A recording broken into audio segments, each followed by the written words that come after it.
Pada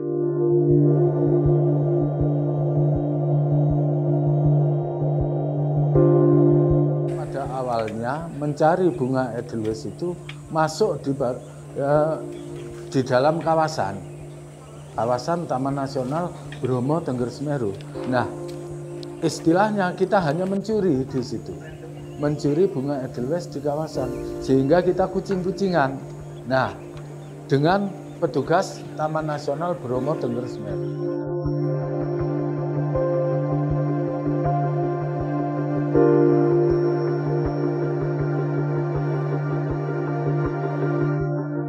Dengan keberadaan seperti itu, maka timbul di sini ada beberapa sekelompok masyarakat. Ini peduli tentang bunga Edelweiss. Kalau ini nanti kita ambil terus-menerus tanpa ada budidaya, maka dari itu tanaman atau bunga Edelweiss ini akan punah nantinya.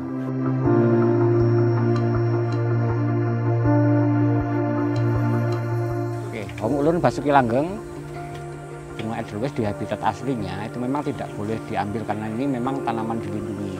Sedangkan masyarakat ini juga membutuhkan. Jadi biar tidak terjadi persinggungan antara hukum dan budaya, akhirnya kami berusaha membudidayakan Edelweiss ini yang awal mulanya diinisiasi oleh TNBTS, Taman Nasional Bromo Tengger Semeru, sebagai pengelola kawasan Bromo tentunya agar keberadaan bunga Edelweiss di habitat aslinya tetap terjaga.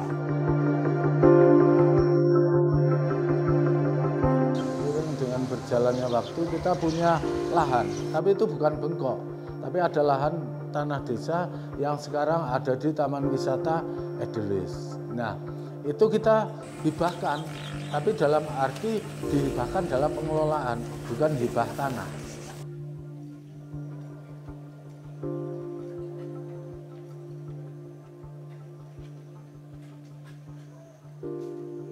Kami dipinjemi untuk awal pembudidayaan kami di Taman Edelweiss ini ya, kami dipinjemi bibit indukan dari kawasan Taman Nasional sebanyak 200 pohon waktu itu. Yang itu kewajiban kami adalah merawat, menjaga, dan bagaimana dari 200 ini nanti akan kita kembang biakan. Nah, dari 200 pohon ini akhirnya berkembang sampai saat ini, dan tapi kami sendiri juga punya kewajiban untuk mengembalikan itu. Dan alhamdulillah sudah kami kembalikan. Karena memang salah satu kewajiban Taman Edelweiss kelompok tani Hulundiang salah satunya adalah bagaimana kita bisa restocking tanaman Edelweiss ini di kawasan.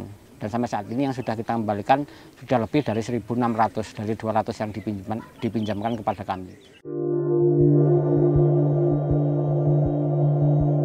Kalau untuk teknis budidaya sebenarnya ada beberapa metode. Yang pertama dari biji, yang kedua bisa melalui stek pucuk, yang ketiga bisa melalui perundukan batang. Itu bisa, jadi teknis budidaya itu. Cuman memang yang paling efektif dan yang paling bagus adalah dari biji.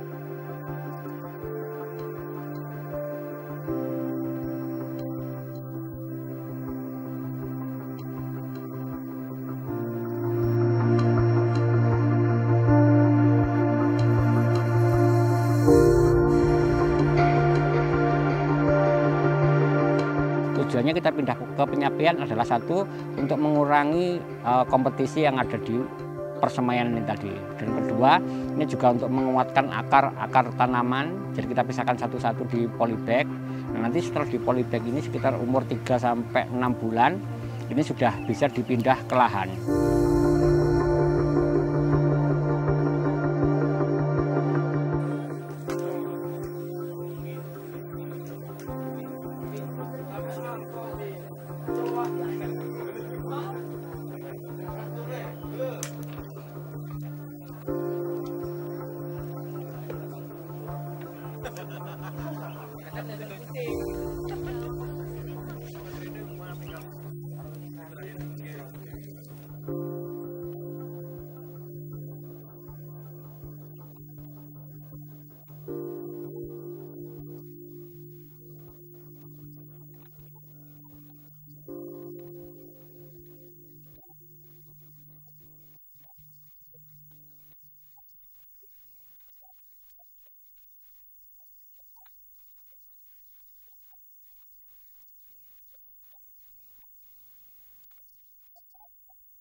ini butuh tempat hidup yang akarnya memang akar serabut dan memang nggak bisa kalau ditaruh di polybag, harus yang lahan yang terbuka.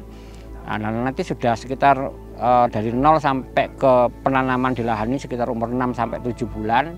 Nah, setelah itu nanti bisa berbunga di antara umur yang saya bilang tadi. Kalau yang jenis Anaphalis longifolia itu antara 9 bulan sampai 1 tahun sudah bisa berbunga. Kalau untuk yang Javanica dan Viscida itu 1,5 sampai 2 tahun. Jadi memang butuh keteladanan yang luar biasa untuk membudidayakan Edelweiss ini, dan ini yang memang kami edukasikan kepada masyarakat supaya masyarakat ini bisa biar lebih menghargai Edelweiss di habitat aslinya.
Kita bicara masyarakat Tengger, ya umumnya Desa Wonogiri khususnya, memang tidak bisa lepas dari bunga Edelweiss ini, karena memang hampir 70–80% upacara adat di Desa Wonogiri itu memang menggunakan Edelweiss ini sebagai sarana.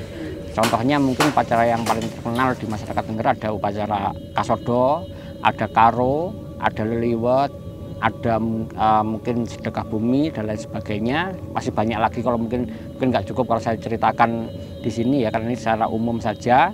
Memang jadi bunga Edelweiss ini sebenarnya merupakan simbol bagi kami, simbol pengharapan, karena memang nama lainnya adalah bunga abadi. Jadi mungkin nenek moyang kami dulu adalah beranggapan bahwasanya dengan kita mempersembahkan bunga Edelweiss ini, apa yang kami cita-citakan ini supaya abadi, supaya mendapatkan kelanggengan keselamatan.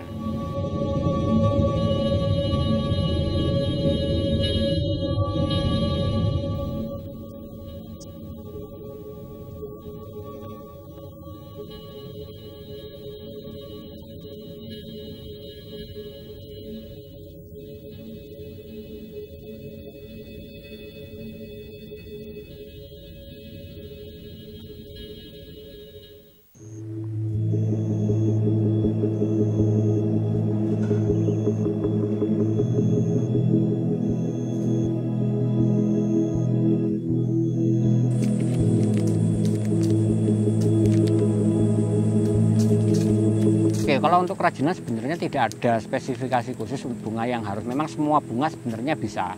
Karena semua bunga itu walaupun yang ada bijinya maupun yang nggak ada bijinya, ini bisa semuanya digunakan sebagai souvenir gitu ya. Dan souvenir ini sebenarnya hasil sisa dari kita seleksi sebenarnya. Jadi seleksi pertama bunga setelah kita panen itu adalah seleksi dari biji.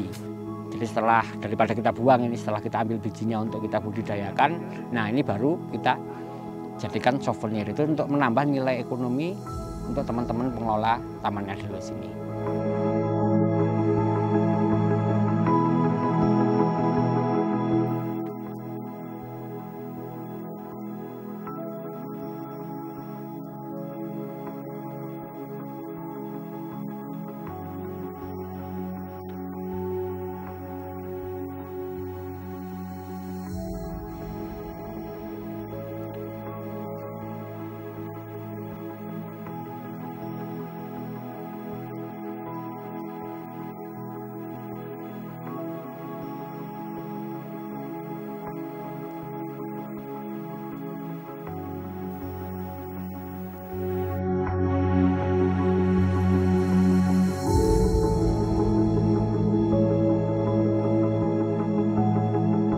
Satu, mungkin tagline dari Taman Edelweiss mungkin. Satu, menebar benih Edelweiss menuai cinta yang abadi.